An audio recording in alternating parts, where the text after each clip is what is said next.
ചിലപ്പോ ഒത്തിരി മോശപ്പെട്ട ജീവിതത്തിലൂടെ നടന്ന നിങ്ങളെ സ്വാധീനിച്ച് ഈ വിശ്വാസ ജീവിതത്തിലേക്ക് കൊണ്ടുവന്ന ഒരു അച്ഛൻ കാണും, ഒരു ആത്മീയ ഗുരു കാണും, ഒരു വചനപ്രഘോഷകൻ കാണും, ഒരു ആത്മായ ശുശ്രൂഷകൻ കാണും. അയാൾ എന്താ ചെയ്തത്? നട്ടു. പിന്നീട് നിങ്ങളെ സ്പിരിച്വൽ നറിഷ് ചെയ്ത ഒരു ആത്മായ സംഘടന, അല്ലെങ്കിൽ എന്തൊരു ഒരു സ്പിരിച്വൽ സംഘടന, ഒരു ധ്യാന കേന്ദ്രം, അങ്ങനെയൊക്കെ കാണും. അതാണ് നനച്ച ഇടം.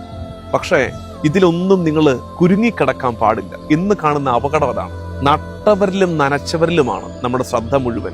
നമ്മളെ വളർത്തുന്ന, നമ്മൾ ഉയർത്തുന്ന ദൈവത്തിലേക്ക് നോക്കാൻ നമ്മൾ മറന്നു പോകുന്നു. അതുകൊണ്ട് നമ്മളിൽ പലരും ധ്യാനഗുരുക്കന്മാരുടെയും ധ്യാന കേന്ദ്രങ്ങളുടെയും ഒക്കെ ഫാൻസായി മാറിക്കൊണ്ടിരിക്കുകയാണ്. അത്തരം ഭിന്നതകളും ഭിന്നിപ്പുകളും സഭയിൽ ഉണ്ടാകരുത്. ഇത് അന്നേ പൗലോസ് വാൺ ചെയ്തതാണ്. അപ്പോളോസോ പൗലോസോ ആണോ നിനക്ക് വേണ്ടി കുരിശിൽ മരിച്ചത്? അപ്പോളോസോ പൗലോസോ ആണോ നിനക്ക് വേണ്ടി രക്ഷ സമ്മാനിച്ചത്? അതുകൊണ്ട് അതിനേക്കാൾ ഉപരി നമ്മളൊക്കെ ക്ഷണിക്കപ്പെട്ടിരിക്കുന്നത് കർത്താവിനെ കണ്ട് നടക്കാനാ, പ്രിയമുള്ളവരെ.